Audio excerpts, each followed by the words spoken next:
High students, আমরা Indian tax structure and public finance চ্যাপ্টারটা পড়ছিলাম। তো সেখানকার আমরা অনেক বড় অংশ একটা শেষ করে ফেলেছি। আজকে নতুন টপিক শুরু করব। তো নতুন টপিকটা ঠিক কী নিয়ে আছে সেটা বোঝার জন্য আমরা একটু পিছনের ক্লাসে যাচ্ছি, যে একটু সামান্য লিঙ্ক করে আসছি, তাহলে বুঝতে পারবে যে ফিসকাল পলিসির হচ্ছে কি তিনটে অংশ থাকে। একটা হচ্ছে গভর্নমেন্ট রিসিপ্ট, যার সাহায্যে গভর্নমেন্ট ইনকাম করে। গভর্নমেন্ট এক্সপেন্ডিচার, যার সাহায্যে মানে যে পলিসি অবলম্বন করে গভর্নমেন্ট খরচ করে। আর একটা হচ্ছে পাবলিক ডেপ্থ, যার সাহায্যে গভর্নমেন্ট হচ্ছে কি এর যেসব ঋণ থাকে সেগুলোকে পরিশোধ করে।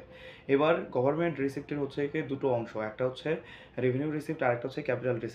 রেভিনিউ রিসিপ্টের মাধ্যমে আমরা মানে কি যে রিসিপ্টে আমরা দেখলাম যে ট্যাক্স এবং নন ট্যাক্স রেভিনিউ কী করে জেনারেট হয় গভর্নমেন্টের জন্য, সেটা আমরা পড়েছি। তো সেটা আমাদের রেভিনিউ রিসিপ্ট কমপ্লিট হয়ে গেছে। আজকের ক্লাসটাতে থাকছে হচ্ছে ক্যাপিটাল রিসিপ্ট। আমরা বুঝবো যে কী করে ক্যাপিটাল রিসিপ্ট হচ্ছে কি গভর্নমেন্টের ইনকাম করায়। তো ক্যাপিটাল রিসিপ্টের হচ্ছে কি দুটো অংশ, একটা হচ্ছে কি ডেপ্থ ক্রিয়েটিং ক্যাপিটাল রিসিপ্ট, আর একটা হচ্ছে নন ডেপ্থ ক্রিয়েটিং ক্যাপিটাল রিসিপ্ট। যে রিসিপ্ট যেভাবে পয়সা ইনকাম করলে বা যে রিসিপ্টের মাধ্যমে যে গভর্নমেন্টের শুধুমাত্র ইনকামই হয়, কিন্তু তার কোনো হচ্ছে যে ঋণ উৎপন্ন হয় না, তাকে বলা হয় নন ডেপ্থের ক্যাপিটাল রিসিপ্ট। আর যে ইনকামের মানে কি ফলে ট্যাক্স এবং নন ট্যাক্স ছাড়া যে ইনকামের ফলে গভর্নমেন্টের হচ্ছে কি ইনকাম তো হয় বটেই, কিন্তু কোনো মানে হয় ঠিকই, কিন্তু সঙ্গে সঙ্গে আবার ঋণও উৎপন্ন হয়। তো এটাকে বলা হয় ডেপ্থ ক্রিয়েটিং রিসিপ্ট। আচ্ছা, প্রথমে আমরা বুঝি যে ডেপ্থ ক্রিয়েটিং রিসিপ্ট কী, মানে কত রকমের হয়। ডেপ্থ ক্রিয়েটিং রিসিপ্ট হচ্ছে কি তিন রকমের হয় সাধারণত, আরও অন্য রকমের ভাবে হতে পারে। তো চাকরি পরীক্ষার পারপাসে আমরা তিন রকমের ভাবেই মুখস্থ করি আপাতত। প্রথম কথা হচ্ছে লোন। লোন নিলে গভর্নমেন্ট কিছু ইনকাম করলো, হ্যাঁ, তার ফলে কিছু আমাদেরকে পরিশোধ করতেও হবে, সুদ দিতে হবে। সেকেন্ড হচ্ছে কি গভর্নমেন্ট সিকিউরিটি যদি বিক্রি করে, তবে হচ্ছে কি যে গভর্নমেন্ট মানে কি যে ইনকাম করতে পারে এবং সঙ্গে ঋণও উৎপন্ন হয়। আমরা ভবিষ্যতে পড়ব কোথায়, ফাইন্যান্সিয়াল মার্কেট চ্যাপ্টারে গভর্নমেন্ট সিকিউরিটি জিনিসটা কী। তো সেটা আমরা পরিষ্কার ভালোভাবে ডিটেইলেই পড়ব। তো এখন মোটামুটি মুখস্থ করে নাও। আচ্ছা, এরপর আসে হচ্ছে যে গভর্নমেন্ট অফ ইন্ডিয়া অনেক সময় NSSF এর কাছ থেকে লোন নেয়, ন্যাশনাল স্মল সেভিংস ফান্ড। তো সেখান থেকে লোন নেয়। তো কি মানে আহ, তো এই সম্বন্ধেও আমরা ভবিষ্যতে আরও করবো ফাইন্যান্সিয়াল মার্কেট চ্যাপ্টারে, যে ন্যাশনাল স্মল সেভিংস ফান্ড বলতে কী বোঝায়, তো কী করে কাজ করে, এটা আমরা সেখান থেকে পড়ে নেবো। তাহলে কী বললাম আমি, যে ক্যাপিটাল রিসিপ্ট হচ্ছে কি দু রকমের হয়, একটা হচ্ছে কি ডেপ্থ ক্রিয়েটিং রিসিপ্ট আর একটা হচ্ছে নন ডেপ্থ ক্রিয়েটিং রিসিপ্ট। তো আমরা এখন শুরু পড়লাম কি depth creating receipt. Depth creating receipt তিন রকমের হয়, একটা লোন, তারপর একটা গভর্নমেন্ট সিকিউরিটি বিক্রি করে, আর তিন নাম্বারটা হচ্ছে NSSF এর কাছ থেকে বা ন্যাশনাল স্মল সেভিংস ফান্ড থেকে লোন নেয় গভর্নমেন্ট, মানে অনেক সময় মানে টাকা নিয়ে নেয়। তো সেটা আবার পরিশোধ করতে হয়। তো সেটা হচ্ছে কি যে খুব কম সুদে হোক বা বেশি সুদে হোক, যেভাবে হোক না কেন, তো নেয় সেখান থেকে। এবার আসি আমরা নন ডেপ্থ ক্রিয়েটিং রিসিপ্ট, এবার ক্যাপিটাল রিসিপ্ট। তো এর মধ্যে হচ্ছে দুটো পার্ট আছে, একটা হচ্ছে recovery of loans and advance, আর দু নম্বর হচ্ছে কি ডিসইনভেস্টমেন্ট। আচ্ছা, প্রথমে বুঝি আমরা রিকভারি অফ লোনস। কখনো কখনো সেন্ট্রাল গভর্নমেন্ট বা গভর্নমেন্ট অফ ইন্ডিয়া পাবলিক মানে PSU বা পাবলিক কী বলে পাবলিক সার্ভিস মানে পাবলিক সার্ভিস আন্ডারটেকিং, এরকম কিছু একটা হবে হয়তো, দেখি নিও একবার। তো PSU আর তারপর হচ্ছে যে স্টেট গভর্নমেন্টকে অনেক সময় লোন দেয়। তো কখনো যে লোন দেওয়ার পর এবার কি রিকভারি অফ লোনস, রিকভারি করবে কীভাবে, যখন হচ্ছে কি সে মানে প্রিন্সিপালটা নিয়ে নেবে, তখন হচ্ছে কি স্টেট গভর্নমেন্টের কাছ থেকে কখনো কখনো আবার সেই লোনটা রিকভারি হয়ে যায়। তো এই করেও কিন্তু গভর্নমেন্ট ইনকাম করে, যে এই ইনকামের ফলে কিন্তু কোনো ঋণ উৎপন্ন হচ্ছে না সেন্ট্রাল গভর্নমেন্টের উপর। আচ্ছা, এবার আসি আমরা ডিসইনভেস্টমেন্ট। ধরো যে PSU, ONGC বা ইন্ডিয়ান অয়েলে গভর্নমেন্ট অফ ইন্ডিয়া টাকা লাগিয়েছে, শেয়ার কিনে নিয়েছে, মনে করো 30%। তো কখনো কখনো কী হবে যে সেখান থেকে শেয়ারটাকে তুলে নেয়, 30% ছিল, 100 টাকায় 30 টাকা ছিল, সেখান থেকে 10% তুলে নিল গভর্নমেন্ট। তো টাকা দরকার পড়লো, তো এটাকে বলে হচ্ছে মানে কি ডিসইনভেস্টমেন্ট। তো কি বলবো আমরা, যে এটার ফলে যে লিকুইডিটি তৈরি হয় মার্কেটে একটা, মানে গভর্নমেন্টের কাছে টাকা আছে, ইমিডিয়েটলি সে খরচ করে বা এক্সপেন্ডিচার করে কিছু একটা করতে পারে, GDP মানে কি যে বাড়াতে পারবে খরচ করে, এমনভাবে ইনভেস্ট করে। তো এটা হচ্ছে ডিসইনভেস্টমেন্ট। আচ্ছা, এবার আসি আমরা যে ডিসইনভেস্টমেন্ট আর প্রাইভেটাইজেশন দুটো কি সেম? না, প্রাইভেটাইজেশন সেম না। কোনটা আলাদা, এর মধ্যে পার্থক্য কি আছে? প্রাইভেটাইজেশনে কি হয়, গভর্নমেন্টের কাছে অলরেডি অ্যাসেটটা ছিল, এবার গভর্নমেন্টটা বিক্রি করে দিল, এটা প্রাইভেটাইজেশন। বা কোনো একটা এসেট বা কোম্পানি ছিল, গভর্নমেন্ট কোম্পানি ছিল, তার হচ্ছে কি 50% শেয়ার বিক্রি করে দিল। তো এটা হচ্ছে কি প্রাইভেটাইজেশন ধীরে ধীরে। কিন্তু মানে কি যে কি বলে ডিসইনভেস্টমেন্ট কি, অলরেডি আগে থেকে সেটা মানে সেই অ্যাসেটটা কোনোদিন গভর্নমেন্টের কাছে ছিল না, কিন্তু গভর্নমেন্টের কাছে মানে প্রাইভেটের কাছে ছিল, সেখানে গভর্নমেন্ট হচ্ছে কি ইনভেস্ট করলো, শেয়ার কিনে নিল বা ইকুইটি কিনে নিল, হ্যাঁ, সেখান থেকে এবার ডিসইনভেস্টমেন্ট করলো, এটাকে বলে ইনভেস্টমেন্ট। তো প্রাইভেটাইজেশন আর ডিসইনভেস্টমেন্ট অনেকটা ক্ষেত্রে এক হলেও কিন্তু সবসময় এক নয়।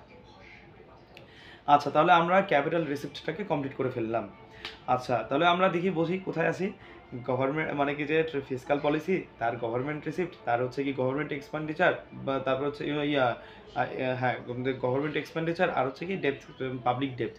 তো আবার কি যে গভর্নমেন্ট রিসিপ্ট হচ্ছে দু রকমের, একটা রেভিনিউ রিসিপ্ট আর একটা ক্যাপিটাল রিসিপ্ট। রেভিনিউ রিসিপ্ট তো অনেক দিন ধরে চললো, এটা তো কমপ্লিট হয়ে গেল, এবার রইলো হচ্ছে ক্যাপিটাল রিসিপ্ট। ক্যাপিটাল রিসিপ্ট তো এইমাত্র করে ফেললাম। তো রইলো কি, তার মানে কি আমাদের গভর্নমেন্ট রিসিপ্টটা, কংগ্রাচুলেশনস, গভর্নমেন্ট রিসিপ্টটা কমপ্লিট হয়ে গেছে।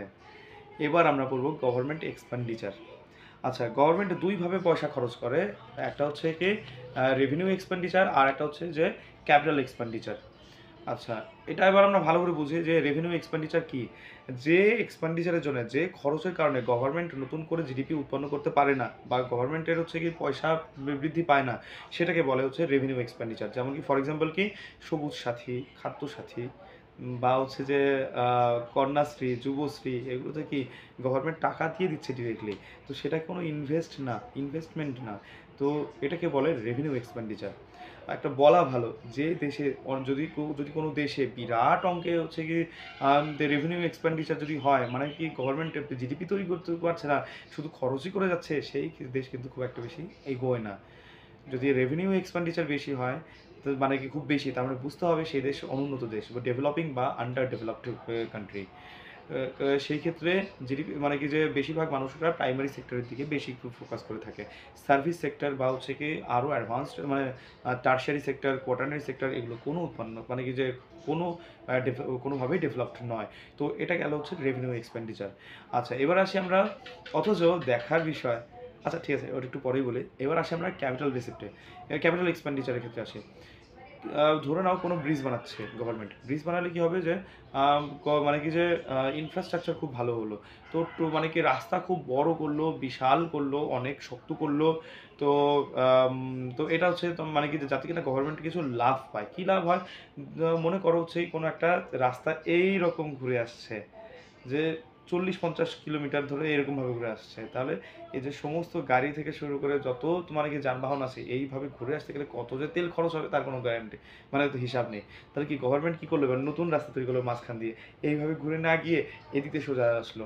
দরকার পড়লে এখানকার লোকদের তো অ্যাক্সেস করতে হলে তাহলে এই রাস্তা তো বানানোই আছে, কিন্তু সঙ্গে এই ডিরেক্টেড ওয়েটাও বানালো, যাতে কিনা মানে সেখানকার পাবলিক কিছুটা মানে কি তেলের পয়সাটা যাতে কম লাগে, তেলটা যেন মানে কি যে বেঁচে যায়, এই কারণে গভর্নমেন্ট অনেক সময় মানে ইনভেস্ট করে। আবার কখনো টোল গেট বানায়, তো মানে রাস্তা খুব ভালো ঘেমা করার পর তারপর সেখানে টোল গেট বসালো, যাতে কিনা সেখান থেকে কিছু মানে কি যে কি বলে সেখান থেকে কিছু ইনকাম হয়।